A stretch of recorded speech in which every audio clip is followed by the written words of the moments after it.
Assalamualaikum warahmatullahi wabarakatuh. Gimana kabarnya teman-teman semuanya? Semoga baik-baik saja. Pada video kali ini kita akan belajar mengenai tips and trick belajar soal uji manajerial P3K tahun 2022. Ini untuk P3K guru, P3K tenaga kesehatan, dan P3K tenaga teknis. Pada kisi-kisi uji manajerial P3K tahun 2002, ini yang dipelajari adalah kompetensi manajerial merupakan tes untuk menilai penguasaan, pengetahuan, keterampilan, serta sikap sebagai pelamar dalam berorganisasi. Soal-soal dalam tes kompetensi manajerial berkaitan, yang pertama ini ada integritas, kerjasama, komunikasi, orientasi pada hasil, pelayanan publik, pengembangan diri dan orang lain, mengelola perubahan, dan pengambilan keputusan.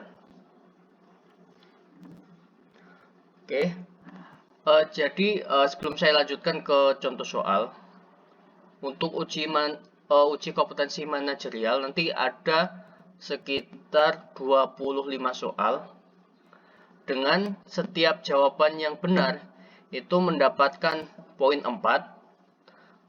Apabila jawabannya mendekati benar, itu mendapat poin 3, hingga apabila jawaban tersebut kurang tepat akan mendapatkan poin 1. Nanti teman-teman sebisa mungkin ketika mendapatkan soal uji kompetensi manajerial, sebisa mungkin untuk dijawab, karena setiap jawaban itu ada nilainya.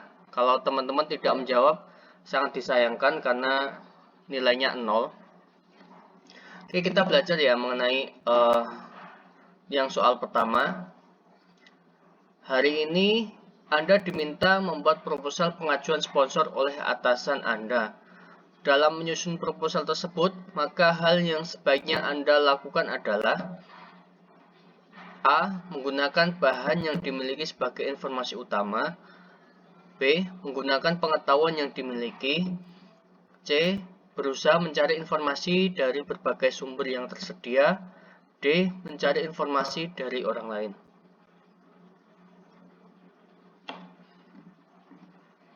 Oke, jawabannya C, yaitu berusaha mencari informasi dari berbagai sumber yang tersedia.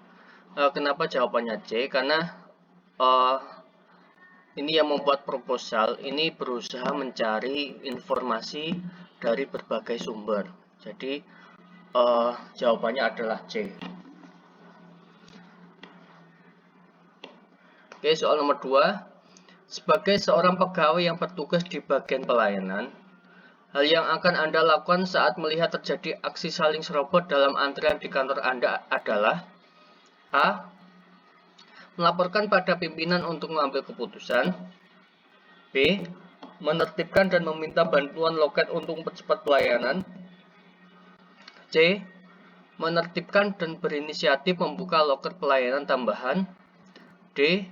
Menertibkan dan berinisiatif membuat nomor antrian.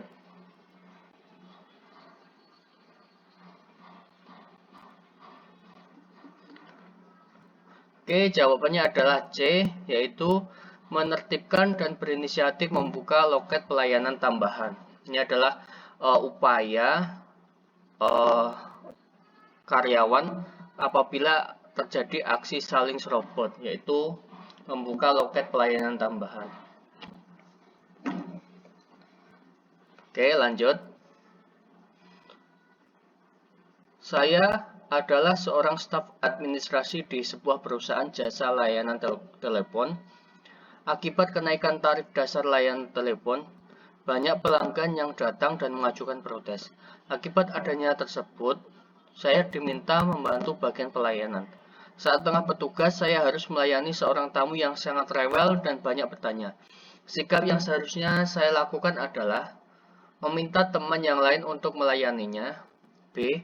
Melayani dengan malas-malasan. C.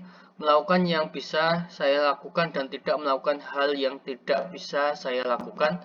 Yang D. Melayani seperti biasa dan memberikan yang terbaik.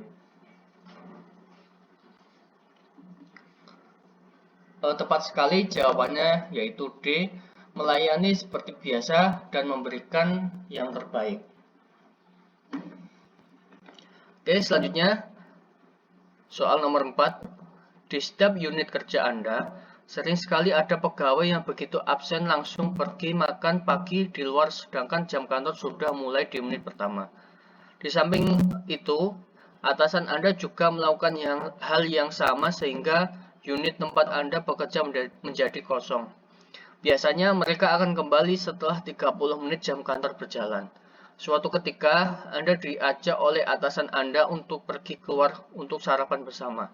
Hal yang Anda lakukan adalah A. Menyesuaikan diri dengan ketentuan yang sudah ditetapkan oleh kantor saya.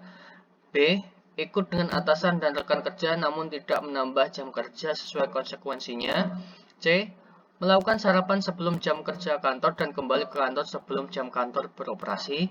Yang D. Mengikuti atasan untuk sarapan di luar sekaligus menghormati atasan. Tepat sekali, jawabannya adalah C. Melakukan sarapan sebelum jam kerja kantor dan kembali ke kantor sebelum jam kantor beroperasi. Oke, soal nomor 5. Dilan adalah ketua organisasi yang baru dilantik. Dia belum lama bergabung dengan organisasi, namun karena dia luwes dan mudah bergaul, akhirnya dia menjadi ketua. Ternyata setelah menjadi ketua, sikapnya berubah menjadi cenderung kaku dan keputusan yang dibuat susah untuk diubah. Jika Anda menjadi anggota organisasi tersebut, apa yang akan Anda lakukan? A. Mengajak teman-teman lain untuk memberikan masukan ke Dilan sehingga kelompok yang solid tidak terpecah. B. Mengajak Dilan berdialog secara empat mata. C. Meminta Dilan untuk tidak bersikap otoriter di forum formal sehingga menjadi kesepakatan bersama. Yang D. Membentuk kelompok untuk menentang kebijakan yang dibuat Dilan agar dia tahu kesalahan yang dia perbuatnya.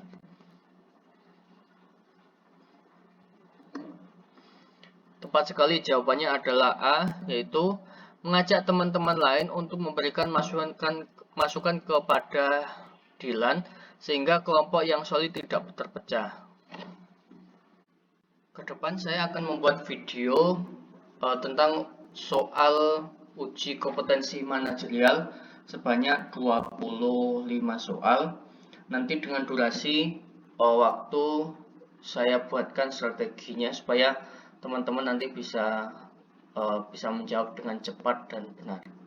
Oke, jangan lupa di like, komen, serta di subscribe ya guys. Terima kasih.